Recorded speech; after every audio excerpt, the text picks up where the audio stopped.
Social మీడియాలో మహిళల పట్ల అసభ్యంగా ఎవరన్నా మాట్లాడిన ఇచ్చేసిన మొదటి తప్పుగా 2 ఏళ్లు జైలు శిక్ష, రెండోసారి మళ్ళీ తప్పు చేస్తే 4 ఏళ్లు జైలు శిక్ష అని చెప్పి మాట్లాడారే. ఒక కుక్క ఉంది, ఎన్ఆర్ఐ కుక్క, వాడి పేరు చివర్లో ప్రభాకర ఏదో వస్తుంది వాడి పేరు. కారు కోతలు, పిచ్చి కోతలు. మరి వాడికి ఆడపిల్లలు లేరో పిల్లలు లేరో నాకైతే తెలియదు. ఏం చేశారు వాడిని మీరు?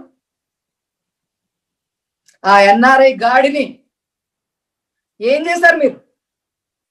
నా మీద వచ్చినాయి, అసభ్యంగా మాట్లాడారు.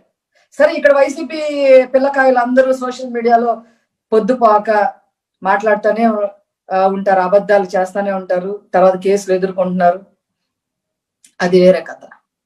ఎన్ఆర్ఐ గాడి కదా, ఆ పిచ్చి కుక్క మాట్లాడితే వాడి మీద ఏం యాక్షన్ తీసుకున్నారు మీరు?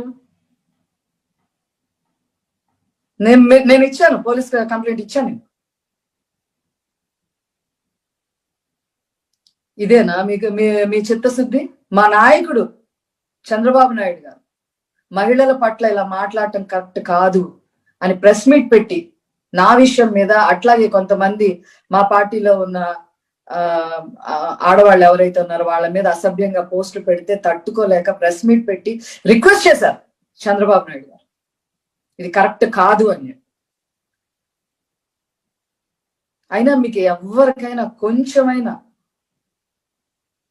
శిక్ష వేయాలి, ఇది ఎక్స్ట్రీమ్కి వెళ్తుంది, కల్చర్ మారిపోతుంది, ఇది కరెక్ట్ కాదు అని ఒక్కసారైనా ముఖ్యమంత్రి గారు ఆలోచించారు?